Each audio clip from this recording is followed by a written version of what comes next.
So the Mavs were finally able to crack the code and get a win against the Phoenix Suns last night by a score of 103-94. And if you're looking at that final score, it's actually a lot closer than what it was. Phoenix was absolutely dominated in this game, and you really have to tip your hat off to the Mavs because they made a complete 180 flip from game 2. But before we get into those specifics, if you're new here, please subscribe to the channel. I'm on a goal to hit 1,000 subs by the end of June, so every single sub from here on out would be very much appreciated.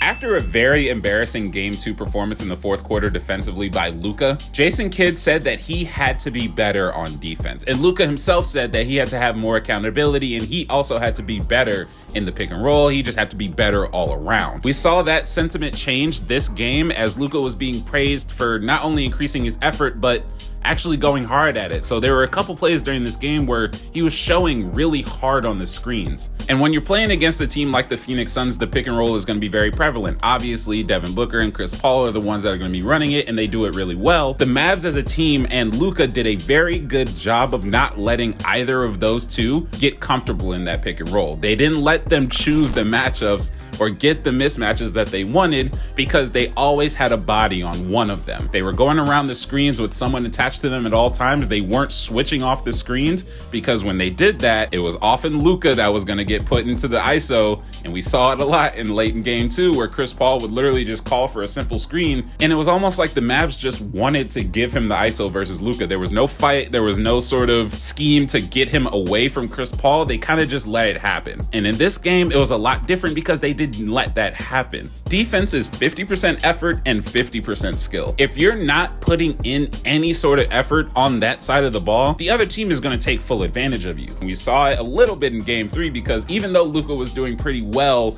at showing on the screens, there were also times where he was just kind of standing there afterwards, so he did half the job really well. I think right now you're very happy with the fact that he was so receptive to this criticism. This is someone who knows that there is a lot of responsibility on him on both sides of the ball now, and he can't just be an offensive juggernaut, especially against a team like the Suns who know how to pick that apart. Mavs defense as a whole held the Suns to 44% from the field, which is, I believe, 4 percentage points lower than their season average, and it's the first time this postseason they've been held under 50% from the field. That's what this Mavs defense is. We've talked about it on this channel once or twice before, but the Mavericks defense, first of all, is a top 10 rated defense in the entire league. Don't get it twisted. This is not a team that is just going to back down. They have a lot of smaller players at certain positions, but all of them play a lot bigger than what they are. Dorian Finney-Smith was absolutely crucial in this game because he was getting really vertical on some of these rebound attempts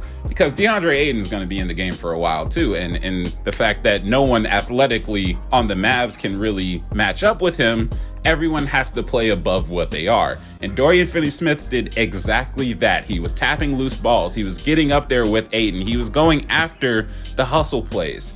That's what they needed. All effort. It all comes back to effort. And another one of the things that they did really well was making sure that CP3 had the ball out of his hands.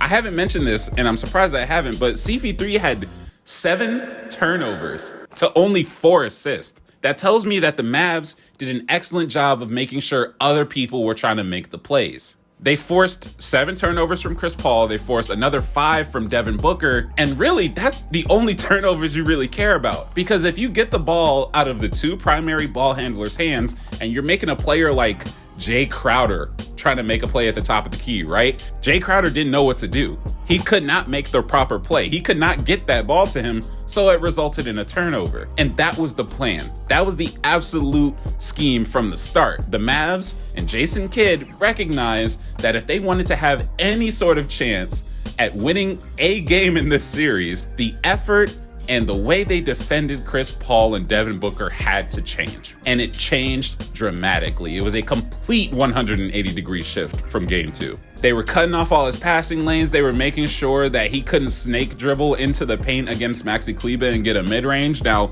he did do it because it's Christopher, so you're not really going to stop him from doing it completely. However, they did an excellent job of slowing it down. And one very specific defender I want to highlight is Reggie Bullock, who, when he was the primary defender on CP3, held that man to only 3 points and 4 turnovers. And Tim Legler said it best in his interview with SVP after the game. He was just saying that, and they were not going to allow Devin Booker and Chris Paul to have their way and pick who they wanted to play against. If you let great players pick who's going to guard them, it's usually going to turn out pretty well for the star player.